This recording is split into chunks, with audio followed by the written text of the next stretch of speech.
اللہ کو چھوڑ کر کسی اور کو شامل کرے یا چھوڑ کر کسی اور کو پکارے، یہ شرک ہے۔ السلام علیکم۔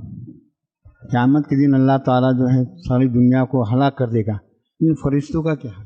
بھائی نے ایک سوال کیا کہ قیامت دن اللہ تعالیٰ تمام لوگوں کو ہلاک کر دیں گا تو فرشتوں کو کیا ہوں گا؟ تو اللہ تعالیٰ جو ہے دنیا کو ہلاک کر دیں گا اور تمام لوگ ہلاک ہو جائیں گے، اور سلف کے کچھ اقوال ہیں اس طرح سے ملتے ہیں کہ تمام لوگ ہلاک ہو جائیں گے، اور اس کے بعد سب سے آخر میں جو ہے تمام چیزیں حتیٰ کہ فرشتے بھی ختم ہو جائیں گے، اور آخر میں جو سب سے زیادہ ہوں گا وہ ہے ایک فرشتہ جو موت دینے والا ہے، وہ ختم ہو جائیں گا، اور اس کے بعد 40 سال کے، یہ تو حدیث میں الفاظ ہے، 40 سال کا ایک وقت ہوگا جس میں اللہ تعالیٰ کی ذات کے علاوہ کوئی باقی نہیں ہوگا کائنات میں، سب ختم، 40 ایئرس کوئی نہیں ہوگا۔ اس کے بعد انسان ایسے اگیں گے جیسے سبزیاں لگتی ہیں، اور پھر حساب کتاب شروع ہوں گے 40 ایئرس، اور پھر وہ 40 ایئرس کے بعد آسم کی حدیث میں آتا ہے کہ سب سے پہلے جو اٹھیں لوگوں میں جو اٹھوں گا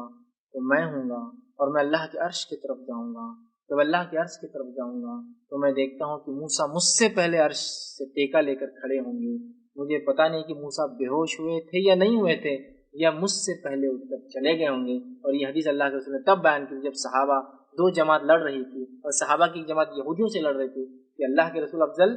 اور یہودی کہہ رہے تھے موسیٰ افضل۔ آپ نے صحابہ سے کہا اے میرے صحابہ مجھے موسیٰ سے کمپیر مت کرو، اس لیے کہ وہ جو ایک وقفہ آئے گا قیامت کا سب ختم ہو جائیں گے، جو سب سے پہلے اٹھیں گا وہ میں ہوں گا، لیکن جب میں اٹھ کے عرش کے پاس جاؤں گا تو موسیٰ اس سے پہلے کھڑے ہوں گے۔ میں نہیں جانتا کہ موسیٰ بے ہوش ہوئے تھے یا نہیں ہوئے تھے، اور یا پھر مجھ سے پہلے اٹھ کر جا کر عرش کے پاس کھڑے تھے، تو لہٰذا اس سے بھی پتہ چلا ساری انسانیت، اور 40 سال کا روایت میں ہوتا ہے ایسا وقفہ جس میں اللہ کی ذات کے علاوہ کوئی نہیں ہوگا، تو فرشتے بھی ہلاک ہوں گے، پھر اللہ سب کو پیدا کریں گا، اور فرشتوں کو کوئی جزا اور سزا نہیں ہے، اس لیے کہ انہوں نے کوئی ان کو اختیار ہی نہیں تھا۔ جانوروں کو بھی یہی معاملہ ہے کہ جزا اور سزا نہیں ہوگی، اس لیے کہ نیکی اور گناہ نہیں ہے ان کے لیے۔ ہاں ان کے آپسی بدلے لیے جائیں گے کہ بغیر سنگ والی بکری میں اگر سنگ والی کو مارا گا تو بدلہ لیا جائے گا، اور دونوں کو جنت کی مٹی جو ہوتی ہے وہ بنا دیا جائے گا جانور کو، اور وہ ختم کر دی جائیں گے، لہٰذا کائنات کی ہر چیز ختم ہو جائیں گی، اور 40 سال کا وقفہ جو ہے ایسا گزرے گا جب اللہ کی ذات کے علاوہ کائنات میں۔ ایسے ایک جواب دیتا ہوں مختصر، ایک